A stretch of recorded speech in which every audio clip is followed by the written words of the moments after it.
Morjesta ja pöytään, hyvät ihmiset. Tällä kertaa ensimmäisen YouTube-videon aiheena tulee olemaan muutos.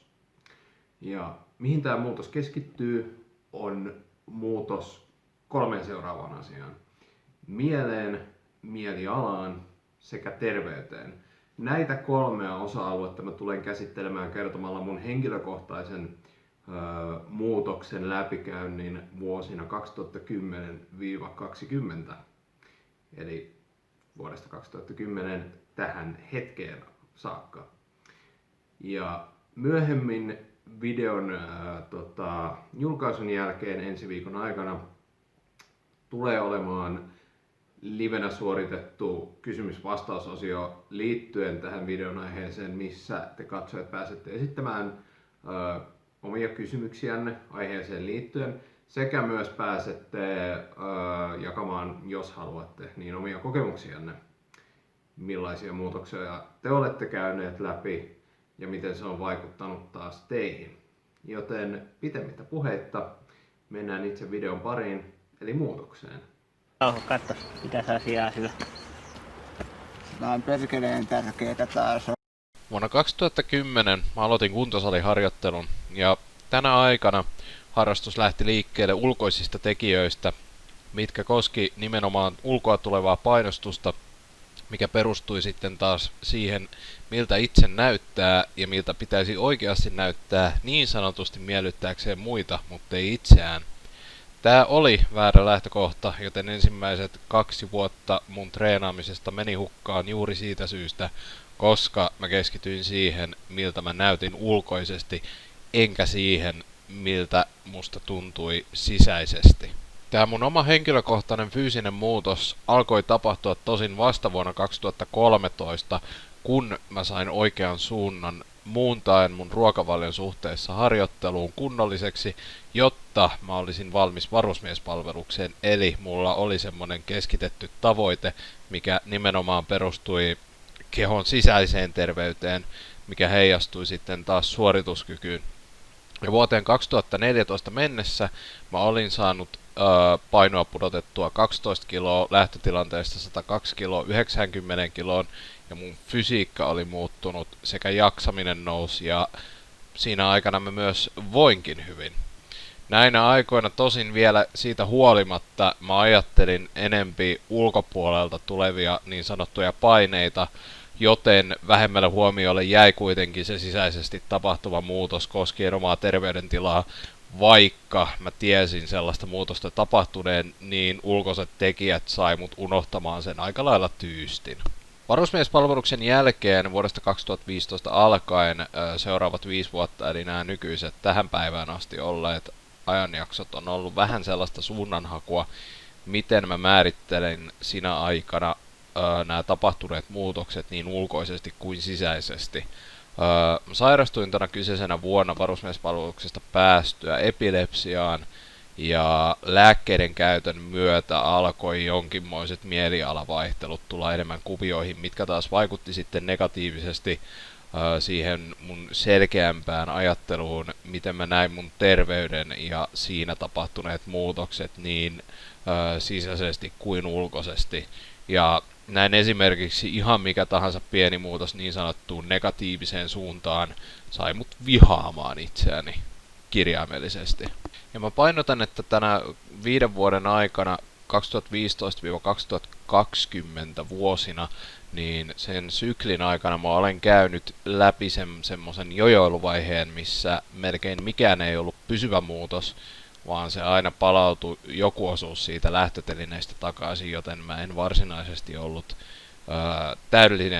täydellisesti tyytyväinen kaikkiin mun saavutuksiin.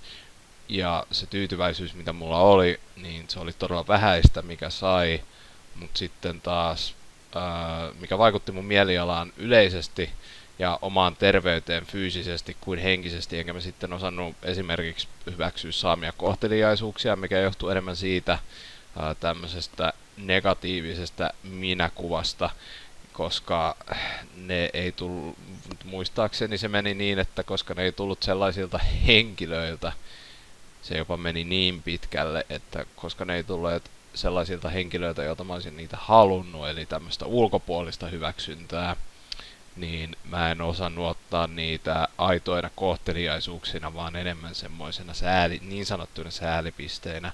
Ja tänä aikana mä olen kerinyt käydä masennusjaksoja läpi, joista mä en ole kertonut kovin monelle, ja mä olen muun muassa käynyt psykologin vastaanotolla selvittelemässä, mikä mua sitten vaivasi.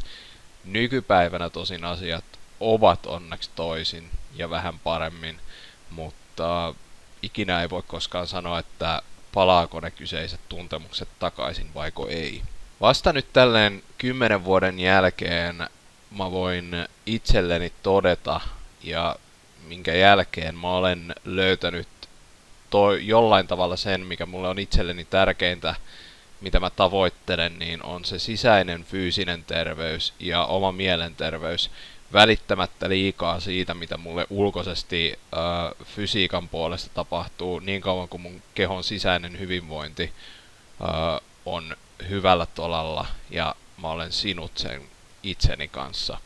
Ja mihin mä olen sitten mä olen täysin keskittynyt tavoittelemaan optimaalia sopusuhtaista kehon omaa terveyttä, missä mä voin hyvin sisäisesti ja mun elämän rutiinit sujuu, että mulla ei ole semmoista burnoutin tilaa tai muuta vastaavaa juuri siitä syystä, että mä ottaisin jotenkin paineita ulkoisista tekijöistä muun muassa, tai miltä mä näytän. Ja B, nimenomaan siis tää, minkä mä mainitsin, että olen välittämättä ulkoisista tekijöistä, mitkä vahvistaisi liikaa itselleen sitä semmoista negatiivista syntyvää minäkuvaa, missä mä en tavoittelisi enää parhainta minää ja hyvinvointia, sisäistä sellaista, vaan mä yrittäisin niin sanotusti olla joku toinen. No, mikä sitten tämän mun oman henkilökohtaisen kertomuksen tarkoitus oli kaiken kaikkiaan? Lähtökohtaisesti se on se, että mä halusin osoittaa meidän kaikki olevan yksilöitä ja erityisesti erilaisia ihmisiä.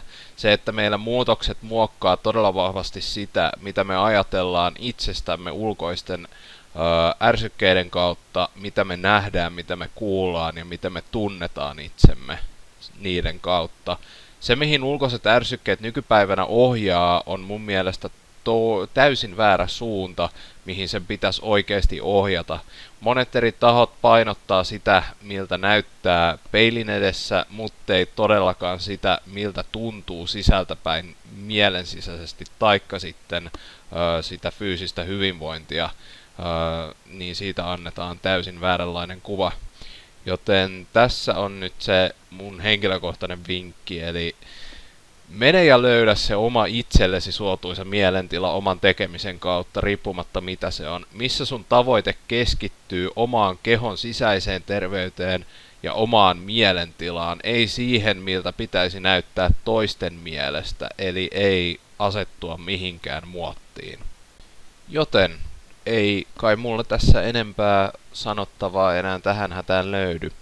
Seuraava video ilmestyy sitten kun on tullakseen, mutta ihan seuraavaksi videon jälkeen muutamaa päivää myöhemmin tulee ilmestymään Instagramin puolelle live Q&A-osuus, missä te pääsette puhumaan tästä aiheesta mun kanssa ja myös jakamaan kokemuksia teidän omista elämän aikana tapahtuneista muutoksista ja sitten miten ne on vaikuttanut sitten teidän omaan mieleen, mielialaan ja ylipäätänsä sitten tohon terveyteen. Joten ei mulla muuta.